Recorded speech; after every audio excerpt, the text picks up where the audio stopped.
Hello and welcome to Review the Light. Today we're going to be taking a look at the Thrunite Lynx. Let's get started. The Lynx comes in this nice hard plastic case. You can see on the picture there's a picture of the Lynx in action there, beam profile and everything, shine into a big city. Pretty nice. Model name up here, Lynx. Thrunite logo up here. Some of the stats of the light. It says it's got a max of 1,000 lumens, 310 meters, 1,200 hours. You can read that. On the back here, similar. The Lynx shining into the woods. So, let's open it up. Pretty standard for these hard plastic cases. It's these two flaps there. Inside we've got a Thrunite card. Looks like a warranty card there. You can keep track of your model and the dealer that you got it from there. The manual, which is good. Here we have some spare O-rings.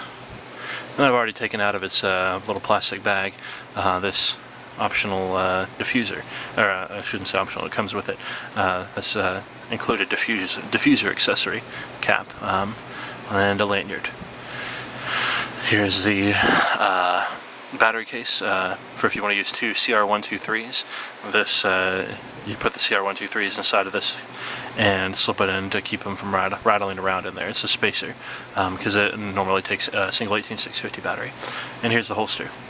So just to show off the holster function here, can go in either head down.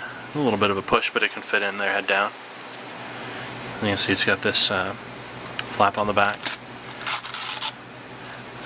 And attach it to a belt either by this Velcro flap here that you can undo, or through this loop in the back that can't be undone without actually taking it off of the belt. So your preference there. And a Velcro flap closure.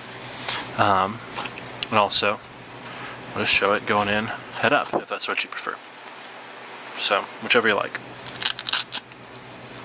And the bottom is enclosed here, so it's worth noting. The lanyard is made to attach at this point here. There's a pretty small hole, so the lanyard has this lobster claw clip. So what you would do is take this split ring and keep it in this hole on the grip ring here, and then to take the lanyard on and off, you would detach this lobster claw or the lanyard from the split ring. The split ring would just stay on, but I'm not a big fan of lanyards, so I don't have that on there at the moment. And the diffuser cap is optional here. You would unscrew this stainless steel bezel, screw on the diffuser cap. So while I've got that on, I'll just go ahead and demonstrate the beam profile with the diffuser. As you can expect, it's pretty diffuse. And of course the light's not this blue in real life. It's just the appearance due to my camera's white balance setting, but very diffuse beam. So, you can see. It still does have a sort of a hot spot, but very smooth. That's what it looks like with that on there. So I'll just take that back off, pop it back in the case, and put the stainless steel bezel back on.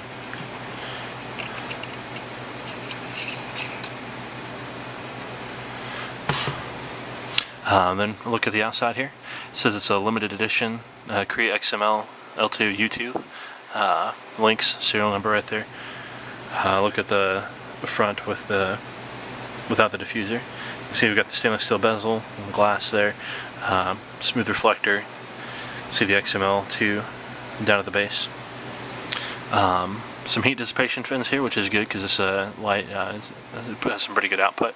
Some solid knurling around both the head and the body here, a little bit at the tail, but you can't even really get to that. This clip doesn't rotate, it's stuck there pretty good, and it's a very, very firm clip actually.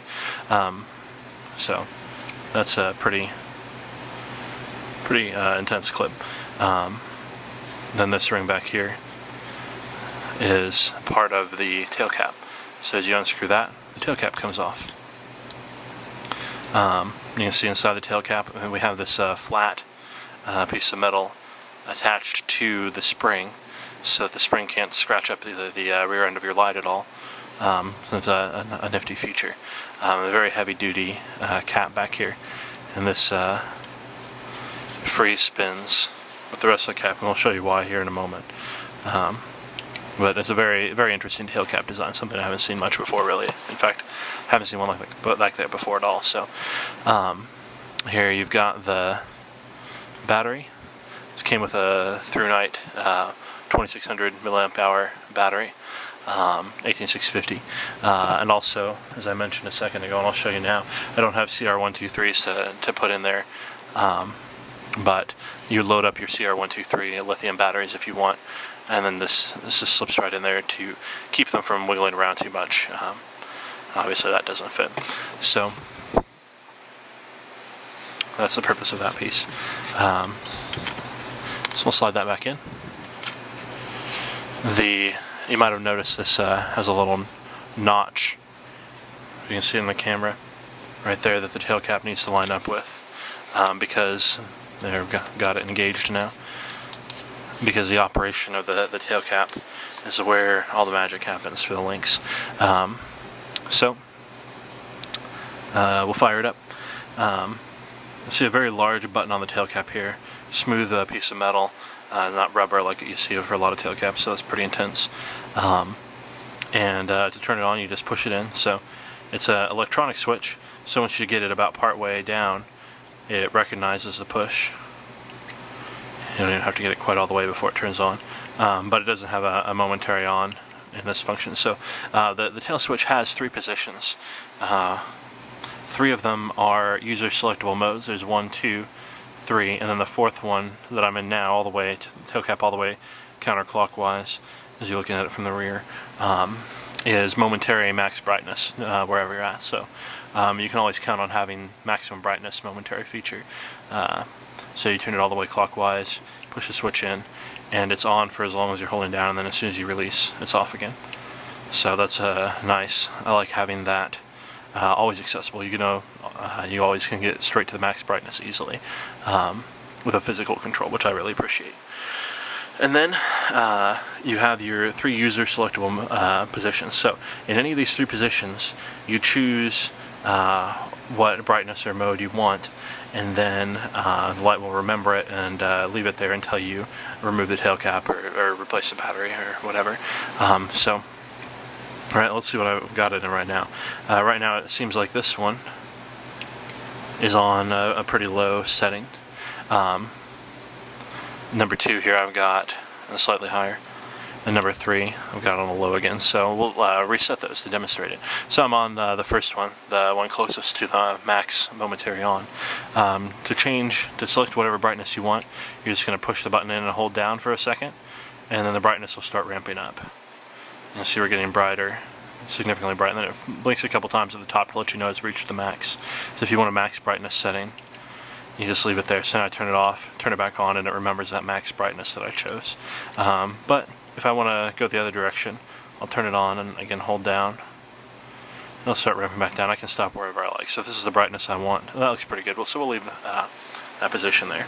I'll click into the next user selectable position. Now, when you rotate, it doesn't automatically change the brightness. So if I want to change to this position, I have to push the button again, and it goes to the next brightness setting for that position that I'm at. So, say I don't like that. I want to change that to something else. So we'll ramp it up. Gets to the max, lets me know with a couple flashes. And here, if you keep holding it past that, you can see you've got a strobe mode now. So now my second position is the strobe mode. I go back and I've got this kind of low brightness here.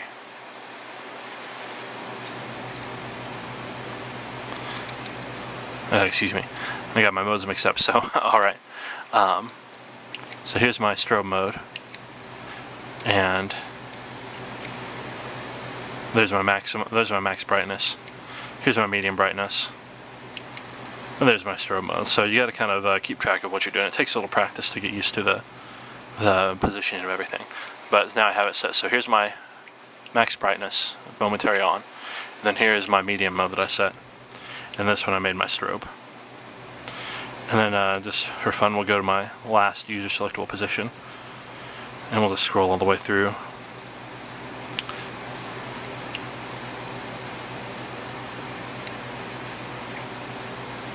There you go, it gets pretty dim there, so there, we're back on.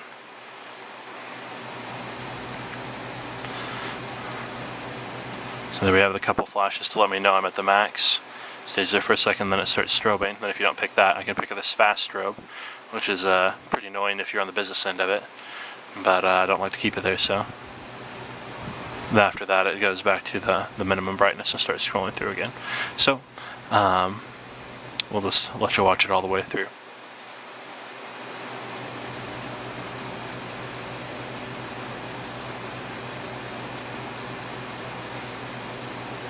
And back to the minimum and back up.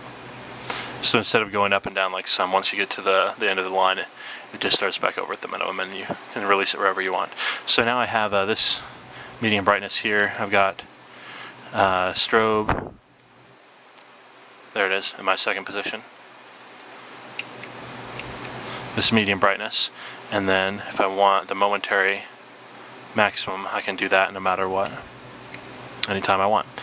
So that is the basics of how it works, and like I said, it does take a little getting used to because it's pretty different than most, but it's a user interface that I like a lot. So this has been the video review of the Thrunite Lynx. Now we're going to take it outside.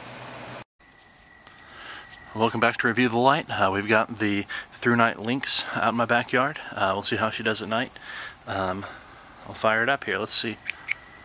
I've got one of my presets is the very lowest available brightness. See if I can turn that up just a little bit so you can see it. Depending on the brightness of your computer screen, you might be able to see that. It's very low, but there is a spot. I can't with my eyes see really any spill here with some suburban lighting in the background. But let's go up to my next brightness setting. That's very visible, kind of a medium brightness for the Lynx. And you can kind of see, maybe if you can, there's a bit of a ring around the edge of the spill. And then we'll go to the burst mode with the turbo. Oh, sorry. There we go. So you can see my preset kind of medium. And there's the turbo, and my camera adjusts pretty quickly, but you get the idea. So we'll look around here. See the tree up behind the garage. You get the good outline, the detail in there. That's pretty great. And I'll give you a video of it ramping here. So it's on the minimum right there. And getting brighter.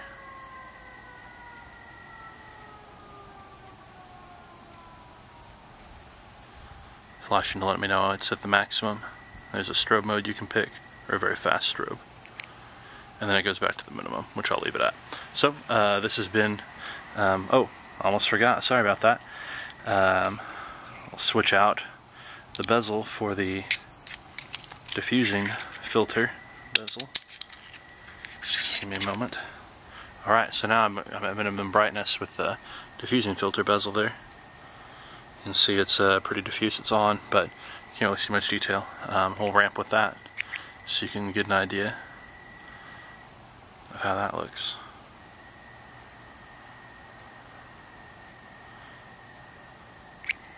Alright, and here we are at maximum brightness with the diffusing bezel on. You can see there's still a bit of a hot spot in the middle, a very diffuse, smooth transition out to the outside, and really over 180 degrees pretty much. It's just a smooth transition from the floodlight in the middle, the spot, kind of the hot spot in the middle, out to the edges of the flood. Very smooth. I can't see any rings or anything, so a great diffuser. Again, thanks for joining us at Review the Light. This has been the Thrunite Lynx.